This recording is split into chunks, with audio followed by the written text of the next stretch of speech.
Okay, well, thank you very much, everyone. Before we begin, I'll just say that we're very well prepared from the incoming hurricane.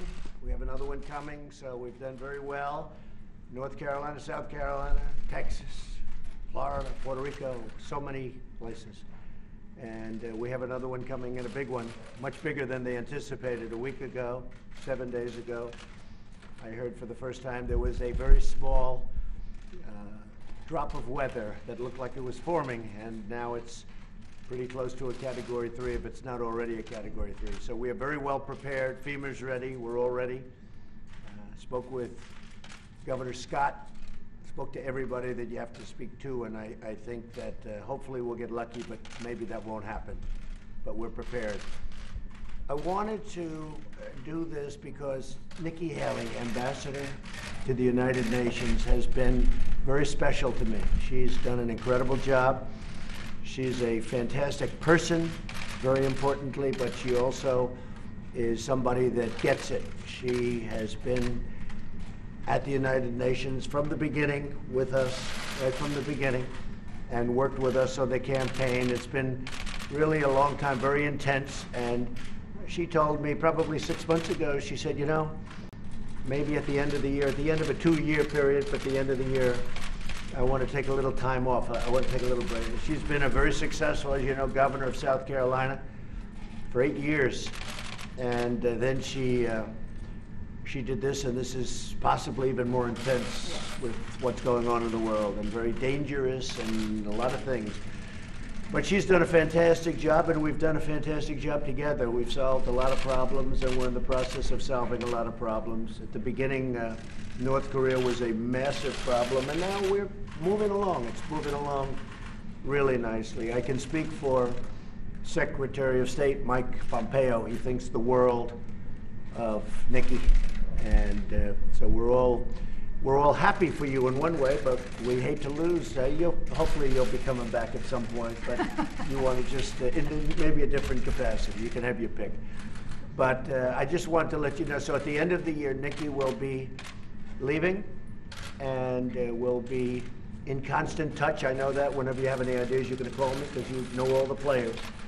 And that was really the thing I think she did best at the United Nations. She got to know the players. She got to know China, Russia, India. She knows everybody on a very first-name basis, and they like her, except for maybe a couple, which is normal, right? They can't all like you, but they do. They really like her, and I think maybe more importantly, they respect her. So, Nikki, I just wanted to tell you that we will miss you. We'll be speaking all the time, but we will miss you nevertheless, and you have done a fantastic job, and I want to thank you very much. Thank you very much. Thank you. Well, I want to say, first of all, I want to thank the President for just, allowing us to come out and talk to you this way. It has been an honor of a lifetime. I said I am such a lucky girl to have been able to lead the state that raised me and to serve a country I love so very much has really been a blessing, and I want to thank you for that. But I'm most excited. Look at the 2 years. Look at what has happened in 2 years with the United States on foreign policy. Now the United States is respected. Countries may not like what we do, but they respect what we do. They know that if we say we're going to do something, we follow it through, and the President proved that, whether it was with the chemical weapons in Syria, whether it's with NATO, saying that other countries have to pay their share. I mean, whether it's the trade deals, which have been amazing, they get that the President means business, and they follow through with that. But then if you look at just these 2 years at the UN, we've cut $1.3 billion in the UN's budget. We've made it stronger. We've made it more efficient. South Sudan, we got an arms embargo, which was a long time coming. 3 North Korean sanctions packages, which were the largest in a generation, done in a way that we could really work towards denuclearizing North Korea. The Iran deal, bringing attention to the world that every country needs to understand you can't overlook all of the bad things they're doing. You have to see them for the threat that they are.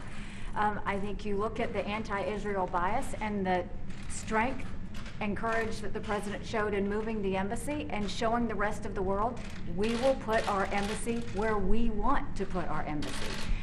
All of those things have made a huge difference in the U.S. standing, but I can tell you that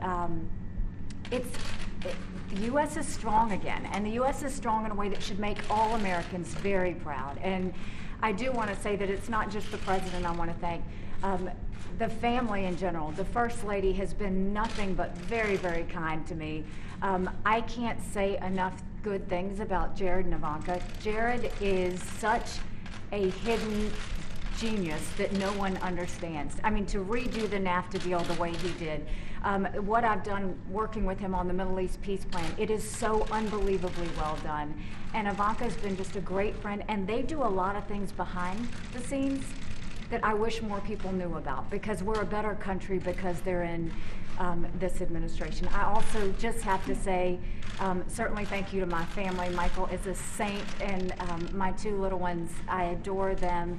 And to Team USUN. You know, they sacrificed a lot. They put a lot of time and energy into it, but they have a lot of heart and really wanted to make America proud. And so with that, I'm not leaving until the end of the year. My goal is that we make sure that everything is in good place and for the next ambassador to come in. But it's a great day in the United States, and I'm proud to have been part of the team. Now, I don't have anything set on where I'm going to go. I think that the main thing was I was governor for 6 years, and we dealt with a hurricane, a 1,000-year flood, a church shooting, a school shooting. There was a lot, and then to come in and do 2 years of Russia and Iran and North Korea, it's been 8 years of intense time, and I'm a believer in term limits. I think you have to be selfless enough to know when you step aside and allow someone else to do the job. So thank you, Mr. President. It's been an honor of a lifetime.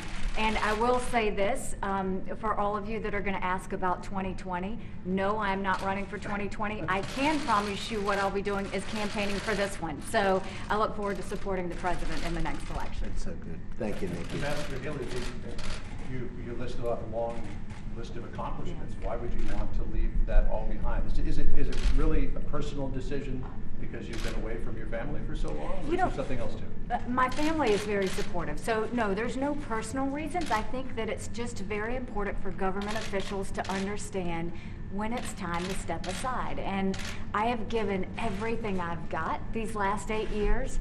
And I do think that sometimes it's good to rotate in other people who can put that same energy and power into it. So there really is, a lot of people are going to want to say there's a lot of reasons why I'm leaving. The truth is, I want to make sure that this administration, the president, has the strongest person to fight.